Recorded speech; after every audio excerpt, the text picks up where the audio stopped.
Hey guys, welcome back to my channel. So today we have another story of a girl sharing her past trauma from her family, from her mom. Yeah, in fact, let me not talk too much. Let's Hi, hear my it. name is Jordan, and this was my mom. And I say was because she died 6 years ago today. And Oh, I am finally on the internet ready to share my story. If you don't know who my mom is, you can go Google her, Michelle Hobson with an A, M-A-C-H. do you guys know the Michelle Hobson? Hobson. H-E-L-L-E I don't know. Hobson. Um, I do want to trigger warn you before you look into who she was and who my family was. It does involve a lot of child abuse Oh, and really, really touchy subjects. So please be warned before that. But hundreds of people have shared my family story, and I'm ready to share my side of the story. I'm not here to tell anybody else's side of the story or any other victim's side of the story. I'm here to tell mine. And it's been a long time coming. I'm nervous. It feels weird talking to a camera, but it's my time to finally get out my truth. And yeah. The first story I'm going to tell actually isn't about my childhood at all. It's about how she ruined my adulthood because honestly, my childhood will take several videos. So, we are going to talk about how she completely wow. messed up my ability to be successful as an adult. So let's take this back to when I was 17 years old. I got into a really big fight with my mom and I decided I needed to leave, like officially leave. I thought I was going to be gone completely. I couldn't do it anymore. I had already gotten my GED, I had already done some college, and I needed to leave. I needed to get out of where it was. And if you Googled who she was, you can understand why I had to get out. And there was nothing I could do to save the kids while I was there. So I left thinking I'd never come back. And when I turned 18, my mom decided that she'd message me and try to get me to come back. She was probably struggling taking care of all the kids, and just as narcissists do, they convince you of things, and I was easily manipulated by her. So I went back when I turned 18, and at the time she had convinced me to get my respite license and become a respite provider and do all of the stuff, including like respite for special needs kids, all of that. And somehow in that mix I agreed and I decided to get my respite license, which this is really important for later on in the story, I promise you. And sorry, I need to calm down. But so quickly after I got all my respite licensing and everything like that, me and her got into another huge fight. It was just massive. I couldn't tell you what about. A lot of our fights were over stuff. Fights should not have been over, but she was that way. She would yell at you for even looking at her wrong. And this fight got so bad that I just decided like I could no longer do this anymore. If I was going to leave, I needed to leave for good. And so when I was 18, I left and I told myself like I'd never ever, I'd do everything I can to get those kids out, but I will never go back. And so I went on with my life, and I got a job, got an apartment, but finances were still a little slim as somebody who's doing it on their own at 19. And I decided, oh, everybody else is getting credit cards, people are getting out loans. I want to do that. I've never done that. I was never really taught what credit was. Like when I hear credit cards, the way Americans get credit cards, once you're 18, you can get one and start taking out loans just like that. Man, I don't think it's the system I like. I like America a lot, but when it comes to that, I don't like it. Maybe because of how we are in my country, Nigeria. See, we call it cash and carry. Whatever your cash you have at hand, that's what you have, private, what you have access to. If you don't have money to buy it, sorry. In fact, when you go to some shops, it isn't right. No credit today, come back tomorrow. And you know that tomorrow will never come.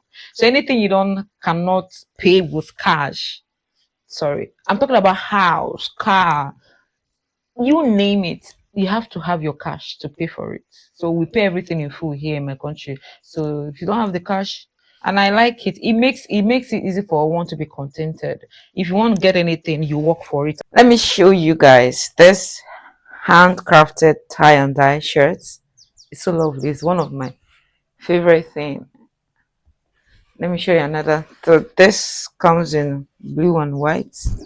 Just if you want to shop, go to the link in the description. You have several other items there too, but I just wanted to show you guys this one before we continue. You can see me wearing it in the video that I'm doing today. So yeah.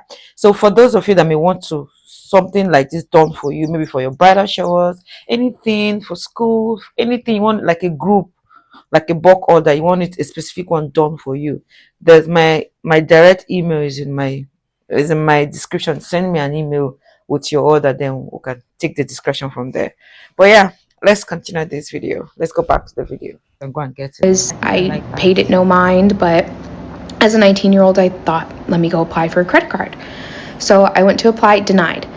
Okay, maybe it's because I've never had a credit card before, and I just kept getting denied, and it was too many. The denial reason was too many delinquent accounts, and that didn't make any sense to me. So I looked into my credit and found out that I had seven opened credit cards in my name, How? equaling about like $10,000. And some of them Wow. had been closed out already. Some of them were like no longer funded, and some of them were open and had money in them and whatnot. So I tried to report these things for fraud. But when I went to go report them, they came back as saying, no, that was me. I went to the police and they were like, no, that's you. You're falsifying a false report, a false claim. And I almost got in trouble for trying to report it. It didn't make any sense to me. I didn't understand. I was 19 and just like wanted nothing to do with my mom anymore, and I was honestly too scared to like actively try to press charges on her because she had scared me at that point. She terrified me, and I knew she could do stuff like this and ruin my life like that in just a snap of her fingers. So I just let it go and was like, I guess I'll fix my credit. I got out a very high interest loan, which I ended up not being able to pay back, which ended up being a snowball for my credit, and my credit has never ever been good. And that leads me to the next thing that she did. Not only did she take out 7 credit cards in my name, not pay them back. Well, please, I want to ask for the Americans watching, because I know a lot of you watch my videos. How do one take out credit card on behalf of their child? How is that legal? How is that possible? I'm just imagining. Because if anything that has to do with banks in my country, your signature has to be there. So how was the okay, maybe because it's her mom? Because you know that parents open banks for their children. Well, it's just child banks account. So there's a way that account is. I'm just trying to think it. How is it possible? Please help us explain it in the comment section because I can't make sense Completely of it. ruined my credit by the time I was 19 years old. When I turned 21 years old, I was in my, party era. I was being stupid.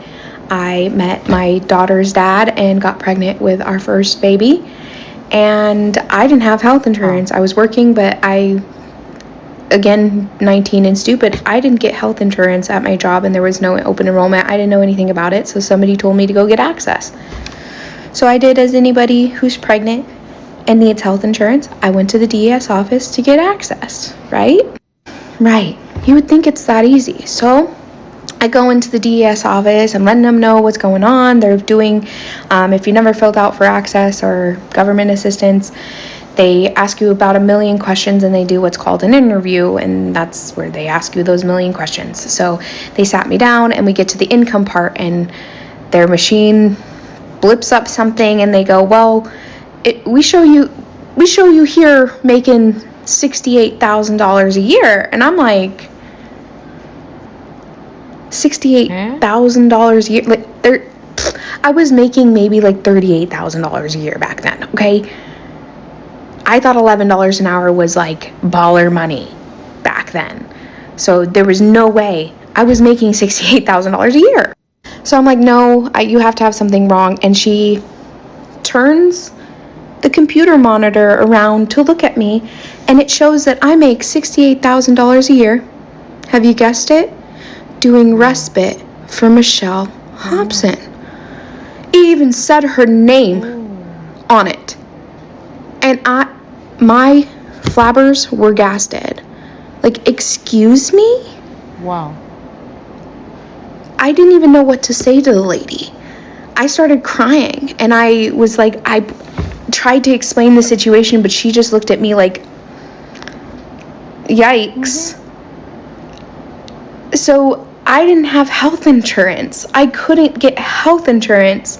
21, pregnant, obviously denied me health insurance. I walked out crying. I was so extremely upset, and I realized, oh wait, she's cashing out money, so she must be putting this into a bank account that has my name on it. If she's using my social security card or my social security number, whatever she's using to get this money, it's got to be going in a bank account with my name on it. So I call all these banks and I find out that there was like $1,000 in one bank account that she hadn't spent because she was getting the money and immediately spending it apparently. And there was $1,000 in a bank account. I cashed that out. Still wasn't $68,000. And honestly, to make things really just horrible, I miscarried that baby 2 weeks later without any health Oh. insurance. And every single penny from those hospital bills ended up on my credit. So, yay! Those are my stories, and that's how my mom, not only did she torture me my entire childhood, she also made adulthood nearly impossible for me. So, happy death day, Mom. See, when I say I'm part of those people that that say that everyone must not be a parent. Let's be honest. There are a lot of people in the world. So I wish only the good ones could be parents, like only the good parents, because there are a lot of people that are horrible, but to an extent they know how to be good parents. Like I wish those are the ones that just get pregnant and do all that. But if wishes were horses, we know it's not possible. I think I'll try to bring more of our story.